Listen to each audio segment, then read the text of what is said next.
Title: Katie and the Time-Traveling Pacifier, Episode 1 Inch. The day after her high school graduation, Katie sat on her living room couch, a mix of excitement and uncertainty swirling in her thoughts. She was on the brink of a new chapter, torn between becoming a therapist and a horse veterinarian. Her eyes wandered to the stack of college brochures and textbooks on animal care and psychology. Her mother, Leah, entered the room with a mysterious smile. "Katie, I have something for you," she said, handing her a small wrapped package. Katie unwrapped it to find an old pacifier. "Mom, what's this?" she asked, puzzled. Leah chuckled.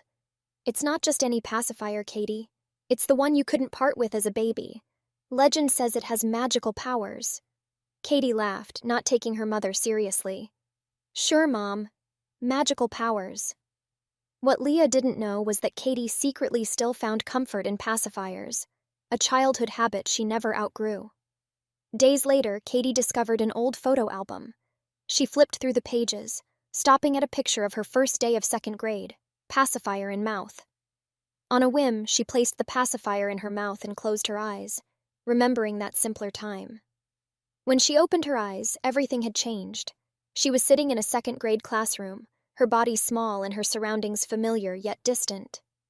"Katie, pay attention, please," a voice snapped her out of her daze. It was her second-grade teacher, Mrs. Williams.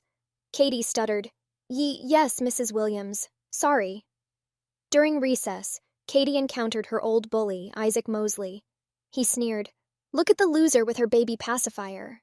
But Katie, with the confidence of her 18-year-old self, retorted, "Grow up, Isaac. Bullying is so kindergarten." Isaac, taken aback, scampered away, and Katie couldn't help but smile. She'd never stood up to him like that before. In the cafeteria, Katie sat with her childhood best friend Denise, who had passed away years later in a tragic accident.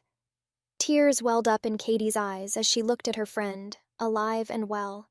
Denise noticed. "Hey, why the tears? It's pizza day, the best day." Katie wiped her eyes. "I'm just happy to be here, Denise. Really happy." As the day ended, Katie lay in her childhood bed, pondering the day's surreal events. Was it a dream? A time-traveling adventure? She clutched the pacifier, her mind racing with possibilities. The next morning, Katie woke up back in her present day, still holding the pacifier. Her mother asked, "Did you sleep well, Katie?" Katie, still processing her journey, replied, "Yeah, Mom. I had the strangest dream." Determined to unravel the mystery of the pacifier, Katie decided to embark on another adventure. With the pacifier in hand, she closed her eyes, ready for whatever came next. "Here goes nothing," she whispered, as she took a deep breath and prepared to dive back into the past.